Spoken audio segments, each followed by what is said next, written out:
Smoke کی روک تھام کے لیے اسمارٹ لاک ڈاؤن کا نفاذ۔ آج سے لاہور سمیت پنجاب کے 10 اضلاع میں سکولز اور کالجز بند، مارکیٹیں اور دفاتر کل سپہر 3 بجے کھولنے کی اجازت۔ اتوار کو تمام کاروبار بند ہوگا۔ پنجاب حکومت کا 10,000 طلبہ کو سبسڈی پر الیکٹرک بائکس دینے کا اعلان۔ اتوار کی صبح سے شام 5 بجے تک لاہور کی مال روڈ پر صرف سائیکلنگ ہوگی۔ مصنوعی بارش سے متعلق تیاری شروع کر دی۔ شہری اسموک سے بچنے کے لیے ماسک کا استعمال یقینی بنائیں۔ نگران وزیر اعلیٰ پنجاب محسن نقوی۔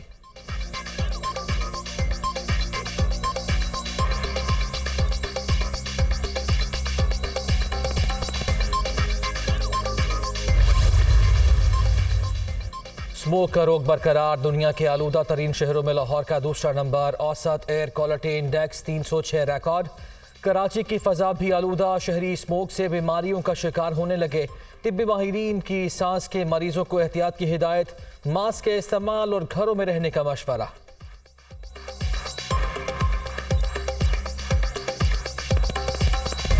حماس اور اسرائیل کے مابین 4 روزہ جنگ بندی شروع ہونے میں کچھ ہی دیر باقی۔ 48 روز بعد بارود کی برسات کے بعد غزہ میں شہری سکھ کا سانس لے سکیں گے۔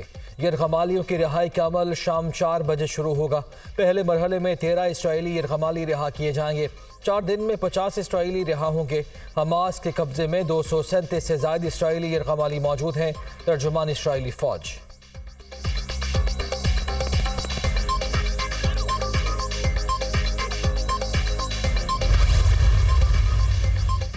اسرائیلی فوج نے بربریت کی انتہا کر دی۔ جنگ بندی سے پہلے 24 گھنٹوں میں غزہ پر 300 سے زائد حملے، درجنوں معصوم فلسطینیوں کو موت کی نیند سلا دیا۔ رفح اور نصیرات کیمپ پر صہیونی فوج نے قیامت برپا کر دی۔ شیخ رضوان میں فضائی حملے کے دوران ایک ہی گھر کے 10 افراد شہید ہو گئے۔ صہیونی فورسز کا حماس کے نیول کمانڈر کو شہید کرنے کا بھی دعویٰ۔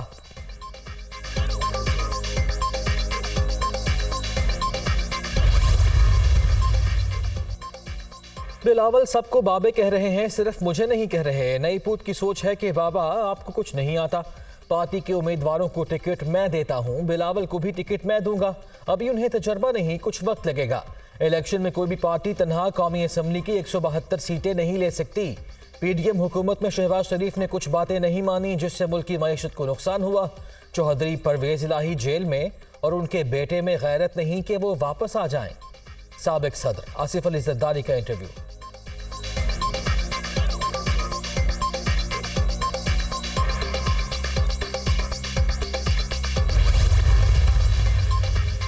مجھے بار بار نکالا گیا جناب، ایسے ملک نہیں چلتا۔ عوام کی خوشحالی کا خواب لے کر پھر آ رہے ہیں۔ سیاست کے لیے جھوٹ نہیں بولتا، لوگوں کو دھوکہ دے کر ووٹ لوں اور کچھ نہ کروں تو مجھ سے بڑا ظالم کوئی نہیں ہوگا۔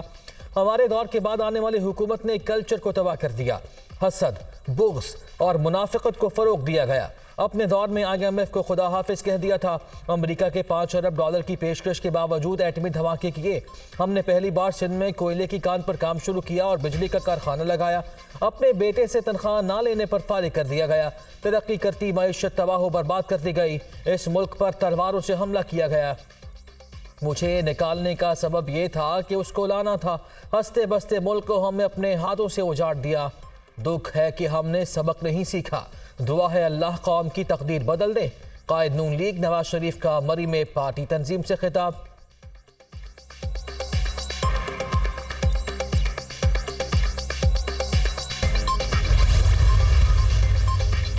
پاکستان کو غیر مستحکم کرنے والوں سے سختی کے ساتھ نمٹیں گے۔ دشمن قوتوں کے اشارے پر کام کرنے والے تمام دہشت گردوں اور سہولت کاروں کے خلاف ریاست کارروائی کرے گی۔ ذاتی مقاصد کے لیے مایوسی پیدا کرنے والے عناصر کی کوششوں کو عوام کی حمایت سے شکست دی جائے گی۔ پاک فوج استحکام اور سلامتی کے سفر میں قوم کا دفاع اور خدمت جاری رکھے گی۔ Army chief general Asim Munir کی زیر صدارت GHQ میں فارمیشن کمانڈرز کانفرنس کے شرکاء کا عزم۔ معیشت کی پائیدار بحالی، غیر قانونی غیر ملکیوں کی باوقار واپسی، قومی ڈیٹا بیس کی حفاظت اور غیر قانونی سرگرمیوں کو روکنے کے لیے حکومتی اقدامات کی مکمل حمایت کا اعادہ۔ پاکستان کشمیریوں کی سیاسی، سفارتی اور اخلاقی حمایت جاری رکھے گا۔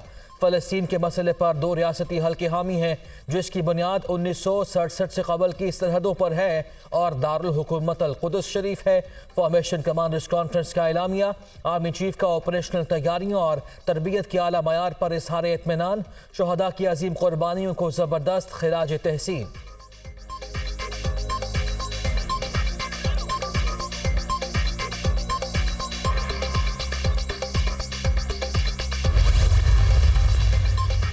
اور غیر قانونی افغان باشندوں کی وطن واپسی کا سلسلہ جاری۔ 23 نومبر کو 3250 غیر قانونی افغان باشندے اپنے ملک واپس چلے گئے۔